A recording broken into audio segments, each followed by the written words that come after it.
Buenos días en Managua, Yoconda Belli. Buenas tardes acá en Barcelona. Buenos días, Marta. Aquí está haciendo un día precioso. Hay unas nubes grises. Estamos en la temporada de lluvia.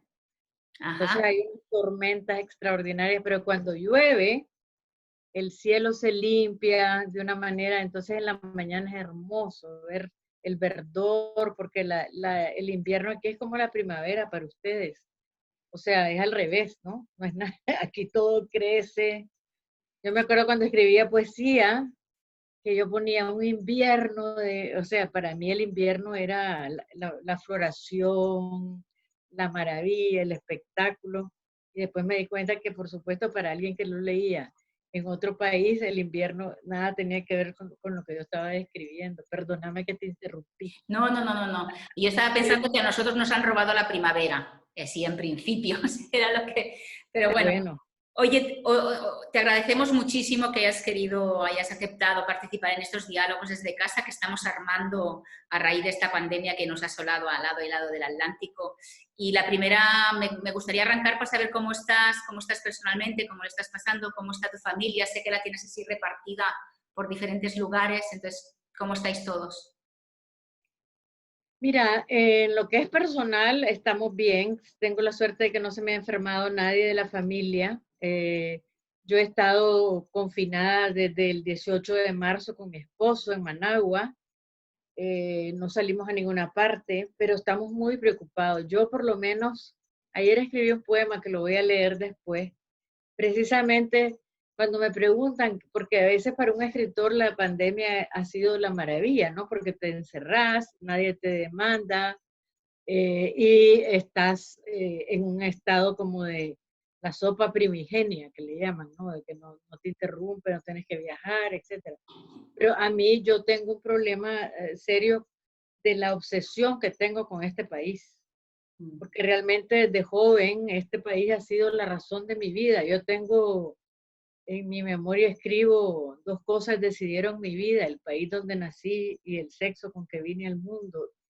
Y vieras que aquí ha sido terrible, porque el problema ha sido que este gobierno es cada vez más irracional. Entonces se negaron a aceptar las recomendaciones de la Organización Panamericana de la Salud, de la Organización Mundial de la Salud, y decidieron que iban a aplicar el modelo sueco en un país del tercer mundo, con bajo nivel educativo, somos el segundo país más pobre de América Latina, pero no solo que no hicieron cuarentena, no cerraron las fronteras, no se cerraron las clases, no se han cerrado, no se encerraron las universidades, sino que empezaron como a demostrarle a la gente que el coronavirus no era una gran cosa, no era un gran problema. Entonces, como para asegurar que la gente se quedara con esa idea,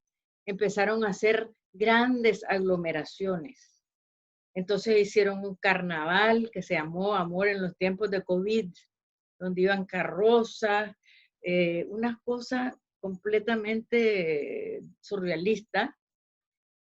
Y después también hicieron, para la Semana Santa se organizaron fiestas, festival gastronómico. Bueno, el resultado es que ahora en mayo, por supuesto, la pandemia ha tomado una fuerza enorme y estamos en medio de la curva ascendente de la pandemia sin información. Porque la otra cosa que han hecho es que no dan información veraz. Hemos tenido que montar un observatorio como, como Sí, sociedad. hemos leído que las cifras que se manejan son muy distintas, ¿no? O sea, el gobierno da 55 fallecidos y el observatorio donde hay voluntarios y personal médico unos 1.300. O sea, Sí. son realidades muy dispares, ¿no? No, pero además es que lo ves porque vos ves, o sea, con solo estar en Twitter y tener una pequeña red, digamos, vos ves la gente que se está muriendo. O sea, 9, es absurdo, ¿no? Si solo en un barrio se murieron 13. Otra señora de otro barrio 5. Entonces, es absurdo que se diga eso. Pero y lo peor que pasó la semana pasada fue que hubo médicos que empezaron a decir que trabajaban en los hospitales públicos, que empezaron a demandar equipo de protección personal, empezaron a demandar que, que se informara a la gente lo que estaba pasando, hablaron con la prensa para decirle, pues, que se había muerto tales personas de COVID ese día, los echaron, médicos que tenían 20 y 30 años de trabajar y que sentían, pienso yo, como su responsabilidad informar a la gente. Entonces los echaron 15 médicos de especialidades importantes, neumólogos, epidemiólogos, anestesiólogos. Entonces ha sido terrible y no informan las cosas. Por ejemplo, murió Eden Pastora ayer. Estoy segura que murió hace varios días, porque ayer ya llevaron ya apareció la cajita con las cenizas, ¿no? Y eso siempre toma tiempo, pero no quisieron decir porque ayer se cumplía un año de un incendio donde murió toda una familia durante abril de 2018, donde les tiraron unas bombas explosivas a una casa porque querían, no los dejaban entrar a que se subieran arriba de la, de la terraza para disparar. A unos paramilitares no los dejaron entrar, entonces tiraron unas bombas explosivas y era una fábrica de colchones doméstica, pues. Y entonces, claro, se incendió y se murieron 6 personas adentro. Toda la familia. No, o sea, Nicaragua me tiene destruida, mi corazón me tiene muy triste y Y yo cuando tú, ¿qué crees que se esconde detrás de esta estrategia de negar la pandemia que está teniendo el gobierno de Daniel Ortega y Rosario Murillo? mira, no sé exactamente, aparte de un triunfalismo profundo y de una necesidad eh, la, de controlar la realidad, es que esto no es nuevo para nosotros, o sea, como se contó, como lo contó el gobierno en la rebelión de abril de 2018, que fue el que dijo que había un intento de golpe de Estado financiado por los Estados Unidos, y todas las mentiras que dijeron. Este mismo incendio, ellos dijeron que fue la gente la que incendió a los muchachos, a la familia. Y la gente estaba ahí, o sea, diciendo que era mentira. La gente vio a los que lo hicieron, ¿no? El barrio. Entonces, bueno, vivimos en una nube de mentiras. Y yo creo que ella siente, porque este es Rosario Murillo, porque tiene el sello de ella, ¿no? Desafortunadamente, ella tiene es como su especialidad es la propaganda. Entonces ha creado toda una fantasía de lo que es la realidad en Nicaragua y para tener bien a sus a fanáticos, porque los ha fanatizado, hace todas estas invenciones y yo no sé realmente, mira, hay una teoría conspirativa que dice que lo hicieron para que la gente se contagiara, para que argumentar la pandemia para decir que no debían haber elecciones en 2021, sino postergarlas hasta más tarde. Eso es una posibilidad. Porque no se entiende, pues racionalmente no te lo puedo explicar, o sea, porque no es racional. ¿La opinión pública reacciona ante esto? ¿Tiene acceso a la información o viven más bajo la capa de mentiras? Mira, ahora mucha gente, casi toda la gente, bueno, muchísima gente tiene teléfono celular y ven Facebook y ven las redes sociales, y tenemos medios digitales, porque los medios tradicionales, solo hay una estación de televisión que tiene un noticiero que transmite noticias verdaderas, y después ellos tienen todos los otros canales de televisión, tienen un emporio de medios, radios, televisiones, eh, medios digitales. Nosotros lo que tenemos, el pueblo, pues, y la oposición, lo que tenemos es las redes sociales. Tenemos 2 programas muy buenos, que era uno de una televisora que confiscaron, que se llama 100% Noticias, y ahora está por las redes, por Facebook y por YouTube. Y el otro es Confidencial esta semana, que lo dirige Carlos Fernando Chamorro. Entonces es bien dura la situación aquí, porque estamos en una dictadura peor que la de Somoza. O sea, en el sentido de que nosotros no estamos haciendo una lucha armada, esta es una rebelión cívica la que ha habido. Y aquí la población no se ha armado, aquí no queremos guerra, pues ya hemos tenido demasiado, pero ellos sí están armados hasta los dientes y entonces no puede salir, pero ni tratar de hacer una marcha, porque entonces te rodean los antimotines, no te dejan moverte. Fíjate que se murió un doctor muy amado en León hace 3 días y no dejaron que la familia lo llevara por la calle principal porque la gente lo estaba esperando para por lo menos ver pasar el carro donde iba el ataúd. Y rodearon todo el lugar con antimotines y pusieron a un policía que tenía que seguir la familia y les quitaron las banderas de Nicaragua que llevaban. Es que fíjate que lo cuento y yo sé que debe decir la gente que es esa locura, pero realmente es surrealista. Es O- o- casi, Macondo se quedó chiquito, pero un Macondo, si el Macondo lo hubiera inventado una persona con una mente diabólica, ¿no?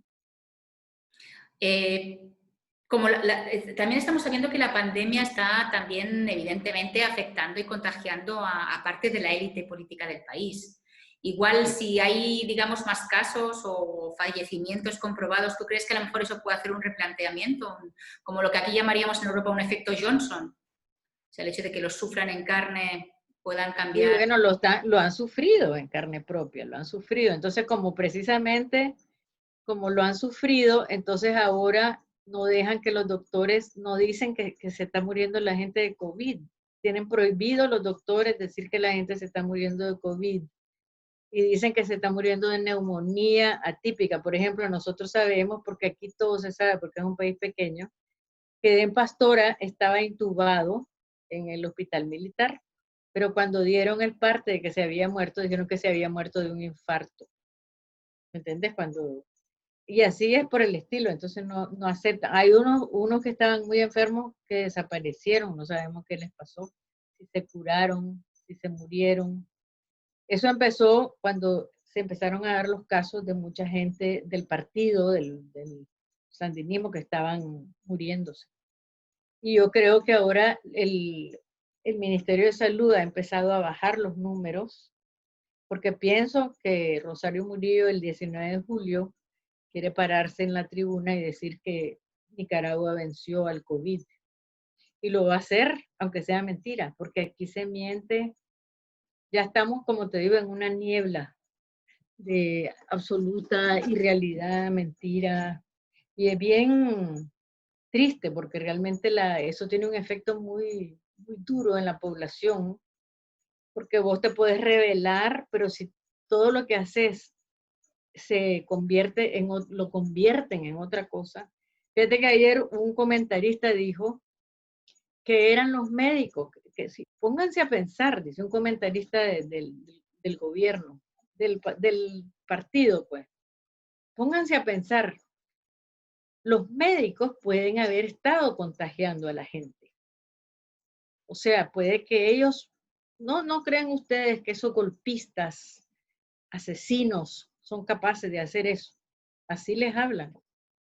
Entonces yo digo, qué barbaridad, ¿cómo pueden decir esas cosas, no? Uno se queda con la boca abierta porque el nivel de maldad, y triste porque realmente lo estás viendo en el mundo, en otros lugares, ¿no? Por ejemplo, en los Estados Unidos, el presidente Trump, estamos entrando en un mundo, como dicen, de la posverdad, ¿no? Donde mucho se está manejando a nivel del lenguaje. Es interesante para nosotros como escritores, como personas que trabajamos con la palabra, ver cómo son capaces de manejar las cosas, la realidad, con una capacidad de ficción impresionante, ¿no? De ficción y de que sean personas, antes las personas con autoridad uno volvía a verlas para saber si decían o no la verdad, ¿no? Por lo menos por un buen tiempo en que después de la Segunda Guerra, que tuvimos, digamos, en el mundo un periodo de democracia liberal, aquí tuvimos dictaduras, pero no tenían esa capacidad de manejar la realidad que estamos viendo ahorita. Yo veo lo que está pasando en Estados Unidos, por ejemplo, y cómo Trump habla de las protestas. Y el otro día vi un programa en Fox News que me dejó helada, pues, porque estaba la mujer, la conductora del programa, estaba hablando de los neomarxistas, así le decían a los que estaban protestando. O sea que ahora han agarrado el miedo que han tenido tradicional los Estados Unidos por el comunismo para beneficiar a Trump. Entonces todo el que se revela, los muchachos estos que son, a mí me han dado tanta esperanza, ver cómo el mundo reaccionó, ¿no? Y los convierten en izquierdistas, ¿cómo es que le dicen? Ay Dios, como fascistas, pero afis, algo así. Entonces, Marta, estamos en un mundo, ustedes pues siéntanse con bastante, a pesar de todo lo que ha pasado en España, pienso que España creo que va a salir, por lo menos a nivel de la gente, fortalecida, ¿no? Porque fue un bello ejemplo de solidaridad, de disciplina de la gente. Sí, tan triste, ¿no? También, ¿no? A mí me dio tanta pena todo lo que pasó el, en Italia, en España, fueron muy golpeados ustedes por ese virus. Y ahora, bueno, tenemos tantas preocupaciones, ya ni te dejo hablar por estar hablando yo. No, yo ahora estaba pensando, Sí. escuchándote, cuando hablabas esto, ¿no? De cómo realmente es el tiempo en el cual se retuerce la realidad, ¿no? Retuercen una verdad para construir otra verdad imaginada, pero que les funciona, que realmente la profesión del periodismo es una de las profesiones más imprescindibles, ¿no? Para dar información veraz. Y yo sé que el colectivo de los periodistas en Nicaragua también está muy tocado, ¿no? Nosotros precisamente el año pasado dimos al PEN Nicaragua, el Sí, Premio Libertad de Expresión Antonio créeme, María, sí. por la resistencia y la denuncia de la vulneración de los derechos que están haciendo los periodistas en Nicaragua, pero el otro día hablando con una amiga me contaba que los periodistas que están afectados ahora por COVID tienen miedo de acercarse a los hospitales públicos de Nicaragua. Y eso Sí. también me pareció como fuera absolutamente de foco de mi capacidad de entender por qué podían tener miedo de acercarse a los hospitales públicos de Nicaragua. Porque tienen miedo de que los traten, o sea, de que los maten. Y eso fue también lo que dijo el hombre el que las hace se las imagina, el que te estaba contando que dijo que los médicos los podían haber contagiado, también dijo, ¿y qué sabemos si los que llegaron al hospital no los atendieron bien porque eran sandinistas? Increíble, porque esos médicos son buenísimas. O sea, los médicos yo creo que por lo menos los que están en esa asociación que están acusando son médicos de primera en Nicaragua que tienen años de trabajar, que son incapaces de hacer una cosa así, pero yo tampoco creo que ningún médico, te lo digo sinceramente, no le van a hacer eso a nadie, pero los muchachos sí tenían miedo. Entonces hemos tenido en el gremio de los periodistas, yo soy presidente de PEN en Nicaragua y sí hemos tenido esta relación bien linda con la Casa de América Cataluña porque ustedes nos han apoyado mucho, también recientemente nos apoyaron con una declaración. Aquí hay como 35 periodistas enfermos.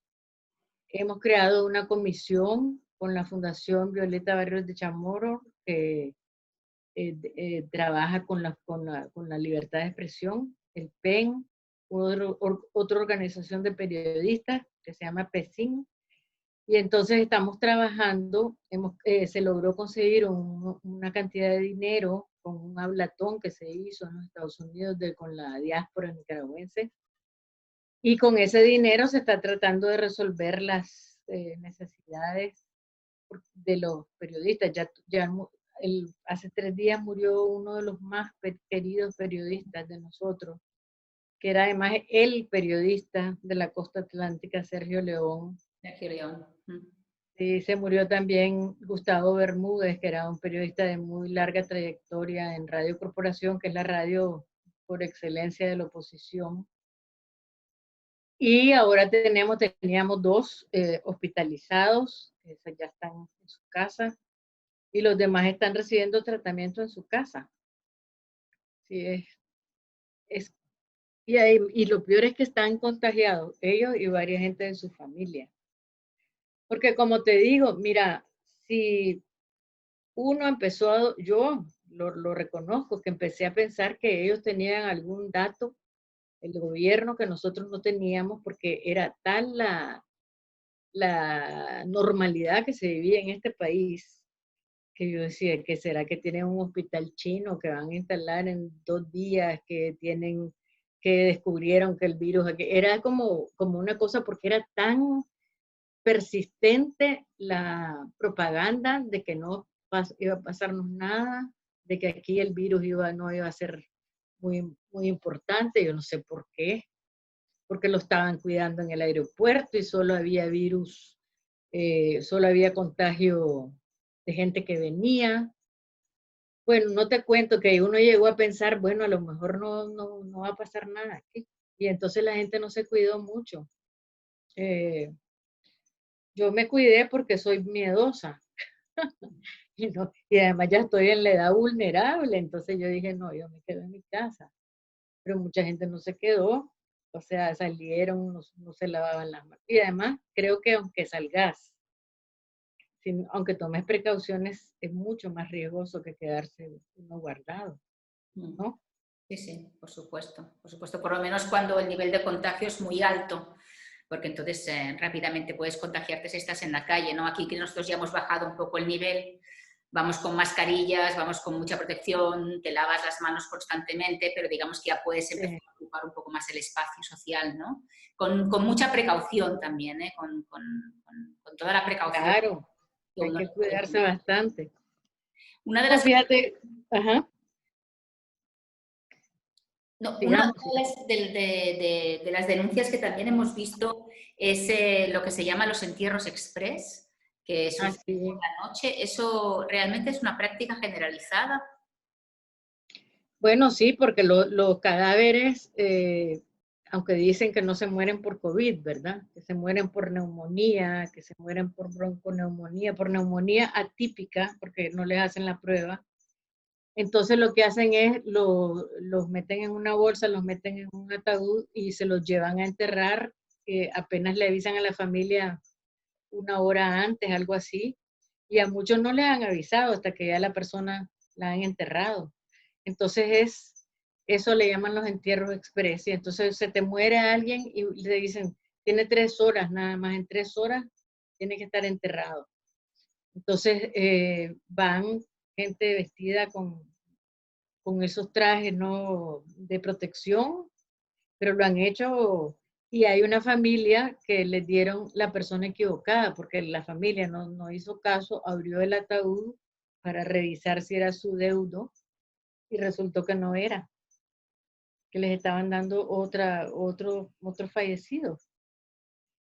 No, es bien feo, bien triste. Mira, es como estar bueno, yo conocí bien a Rosario Murillo y a Daniel Ortega no lo conocí tan bien, pero es una pareja que tiene una especie de pacto. Entonces ella se hace cargo de todo lo que es este tipo de cosas. Él casi no se ve, él tiene, o sea, es un presidente que en 13 años que tiene de ser presidente no ha dado una conferencia de prensa, nunca. O sea, él no ha dado una entrevista a un medio nacional.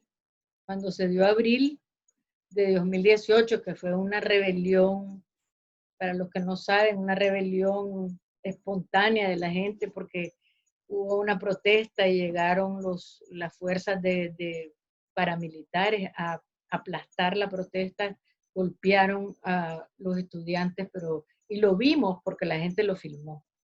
Entonces ahí empezó el descontento, la rabia, después se metieron los estudiantes huyendo de la represión a una universidad y ya pusieron un francotirador en el gobierno y empezaron a matar estudiantes. Y ahí ya se desató la rabia de toda la población se atrincheró y tuvimos unas marchas gigantescas pidiendo la renuncia de Daniel Ortega y Rosario Murillo, pero después ellos armaron paramilitares y empezaron a destruir, a embestir las trincheras que había hecho la gente y mataron a más de 300 personas en 2 meses. O sea, fue a sangre y fuego, apagaron esa rebelión. Y así la han seguido apagando, todo lo que queremos hacer. Entonces, Rosario Murillo tiene mira, es una mujer que fue capaz de sacrificar a su propia hija. Eso te da una idea del tamaño de su corazón, o sea que la hija denunció que Daniel Ortega había abusado de ella desde los 11 años y Rosario Murillo dijo que no era cierto, o sea, se hizo del lado del marido cuando la muchacha hizo una denuncia muy bien fundamentada. Y yo le hice una entrevista muy larga a ella, yo le creo totalmente lo que ella contó y además ahora está en el exilio, o sea, la trataron pero súper mal. Y la mamá sobre todo, la mamá le dijo a Daniel Ortega en una gran concentración, le dice algo, entonces él dice, Rosario me pide que les pida perdón por haber tenido una hija como esa. Entonces esa es la persona que está decidiendo la vida y la muerte. Y para ella tiene un sentido vengativo enorme. Creo que el que es opositor aquí nos ha dicho de todo, vampiro, puchito. Hay una lista enorme de todos los adjetivos despectivos que ha usado que son casi como para escribir una novela. Lo que pasa es que no quisiera escribir una novela de ella porque no quiero estar pensando en ella lo que tendría que pensar si escribe una novela, ¿no? Pero sí es un personaje de novela, totalmente. Ahora estaba pensando en una frase que tú tienes en el libro de Rebeliones y Revelaciones, que dices, hablas del desafío de la realidad. ¿Tú crees que, por ejemplo, con la cultura se podría desafiar a la Nicaragua actual para poder construir la Nicaragua del futuro desde la cultura? ¿Hay una manera de desafiar esta realidad que estáis viviendo? Claro que sí, yo no pierdo la esperanza porque tengo una gran fe en la humanidad. Tengo una gran fe, como alguien el otro día decía, el problema no es la maldad del ser humano, sino la ignorancia, y la ignorancia es una enfermedad curable, ¿no? Realmente, mira, aquí hay un problema bien grande cultural, o sea, la cultura política de este país que se ha engendrado desde después de la independencia, que nos separamos de España, después nos separamos entre nosotros, estos 5 pequeños países, y después hemos tenido una historia de dictaduras, de guerras. Fíjate que cuando el Frente Sandinista perdió las elecciones y se traspasó el poder pacíficamente, era la primera vez como en 100 años que se traspasaba el poder de un partido al otro, porque sin guerra. Hemos vivido en guerras, y entonces ahorita lo que ha hecho, igualito que está haciendo Trump en la sociedad norteamericana, y por eso me refiero, porque la gente conoce más esa sociedad posiblemente que lo que pasa en Nicaragua, se ha creado esa gran división, los que están conmigo y los que están contra mí. Y entonces hay un fanatismo del lado de estas personas que están con el gobierno, que los han envenenado, ¿no? Les han metido tanta cosa en la cabeza, bueno, como lo que te estaba contando de los médicos, ¿no? De que si el médico te puede contagiar a propósito porque sos de tal partido. Entonces, están de tal punto fanatizados que ahorita el problema de la división y ese problema cultural es bien grande porque también las redes sociales, cuando te quedas, como se quedó esta rebelión frustrada totalmente, o sea, sacrificada, los muchachos jóvenes, la juventud de Nicaragua fue la que se sacrificó y están muy frustrados. Y entonces la, la frustración se convierte, perdón, voy a ir a quitar, espera. La frustración se convierte se convierte en, ¿cómo te diría yo? En odio, y entonces en las redes sociales se ve una gran hostilidad, mucha sospecha, mucha desconfianza. Pero yo creo que sí, o sea, yo creo que aquí tenemos que ver para adelante, porque yo no me resigno a no ver para adelante, no creo que esto, no hay mal que dure 100 años ni cuerpo que lo resista, ¿no? Lo que pasa es que para mi generación ha sido bien difícil, porque ya esta es la segunda dictadura, como tengo un poema que dice, ¿cuántos tiranos alcanzan en una vida? Hay que preguntar que cómo pudimos haber vivido, ¿me entendés? Es como que a ustedes les volviera a caer Franco, ¿no? O sea, salir de Franco para volver a otra dictadura de la misma gente que trabajó para sacar a la otra. La generación que estuvimos en la revolución, que nos fuimos del Frente Sandinista cuando vimos que Daniel Ortega lo estaba acaparando, yo nunca pensé ver lo que estoy viendo, jamás. O sea, podía ser crítica de Daniel Ortega, pensar que tenía rasgos autoritarios, pero esto que estamos viviendo no lo pensé que iba a suceder. O sea, pero sí conozco a la Rosario Murillo, y con Rosario Murillo en la Asociación Sandinista de Trabajadores de la Cultura, yo sí viví episodios que ahora los estoy como rememorando, porque mentía, o sea, no tenía problema para mentir, llorar, para hacer, o sea, instigar cosas. Entonces, eso a nivel de arriba, de la cúpula del poder de Nicaragua, está teniendo un efecto sumamente nocivo, ¿no? Esperemos de todas maneras en esa fe incremental que tienes tú en el futuro y que las cosas puedan resolverse, que la cultura sea una herramienta para crear ciudadanía crítica y para poder Sí. dar las vueltas, ¿no? La vuelta a, a la situación actual. Me decías al principio que tenías un poema que querías leernos.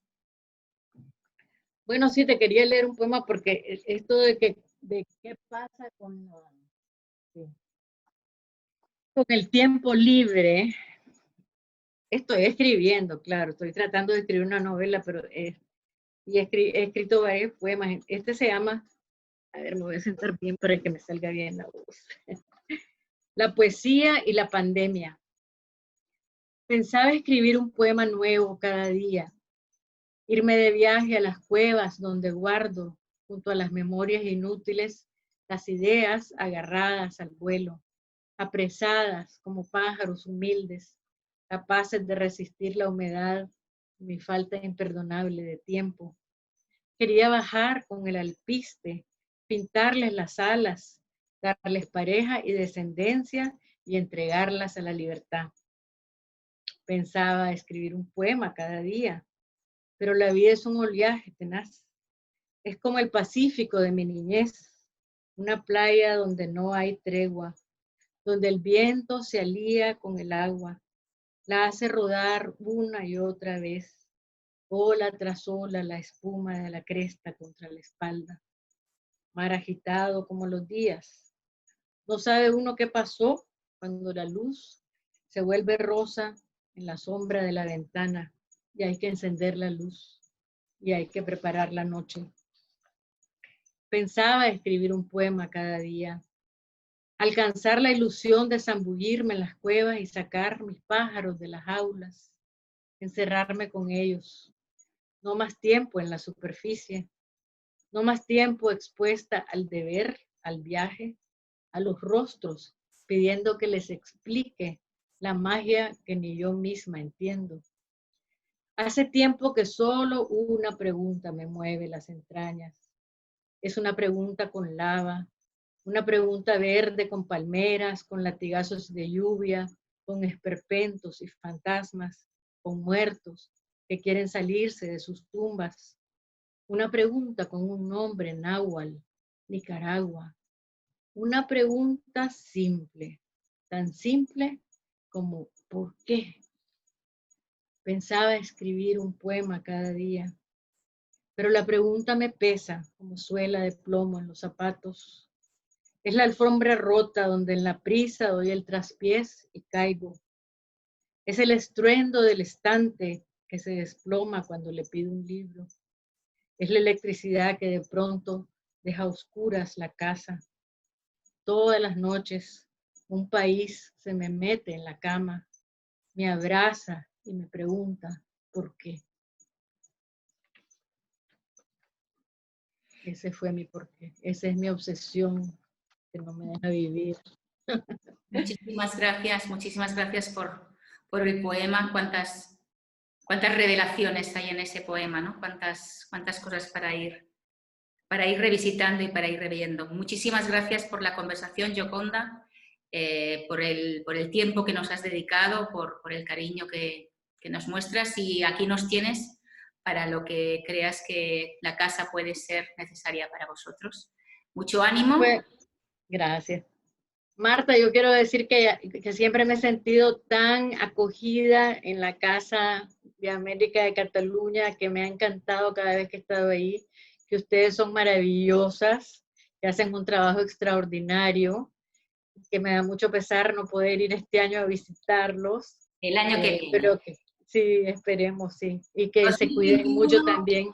2021 la casa cumple 110 años, así que en 2021 te esperamos para celebrarla. Ok. Bueno, y gracias a todos, y por favor todos cuídense, que la vida hay que darle gracias de que exista y de que estemos nosotros en ella.